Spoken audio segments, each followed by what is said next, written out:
కుంభరాశి. రాశాధిపతి శని భగవానుడు. రాశిలోనే రాహు సంచారం చేయడము, ధనవాకు కుటుంబ స్థానంలో ఆయుకారకుడు, ప్రాణకారకుడు, ఏకచక్రే మహాభోగి రాజ్యాధికారాన్ని ఇచ్చేటువంటి శని భగవానుడు జలరాశిలో సంచారము చేయగా, రుణరోగ శత్రుస్థానంలో విద్యా ఉద్యోగ విదేశీయానకారకుడైన దేవగురు బృహస్పతి 12 సంవత్సరాల తర్వాత అక్కడ సంచారం చేయనప్పుడు, గ్రహ సంచార స్థితి అనుకూలంగా లేనప్పుడు, ఈ మాస శివరాత్రి సందర్భంగా మహాదేవుడికి పోలి అమావాస్య సందర్భంగా భగవంతుడికి సంపూర్ణమైనటువంటి కొబ్బరికాయను కానీ కాల్చితే కింది భాగం అంతా నల్లగా మారిపోతూ ఉంటుంది.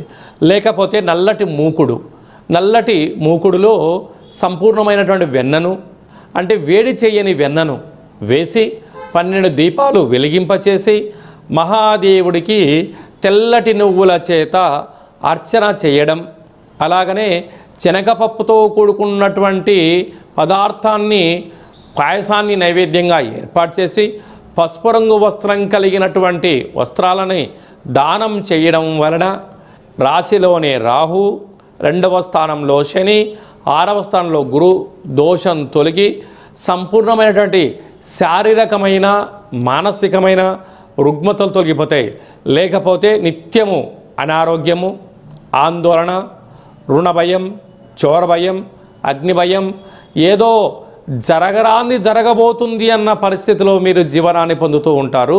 తస్మాత్ జాగ్రత్త. 7వ స్థానంలో కేతు సంచార స్థితి ఉన్నప్పుడు ప్రేమికులు, భార్యాభర్తలు ఏదైనా ఒక చర్చ చేసేటప్పుడు ఒకరు తగ్గి ఉండాలి. ప్రేమను ఇచ్చిపుచ్చుకోగలిగితే మంచి కాలంగా భావించగలగాలి. రాజ్యస్థానంలో ఆత్మకారకుడు రవి, రుణరోగ శత్రుకారకుడు కుజుడు, బుద్ధికారకుడు బుధుడు సంచారము చేయునప్పుడు అనేక రకాలమైనటువంటి ఇబ్బందికి గురవుతుంటుంది.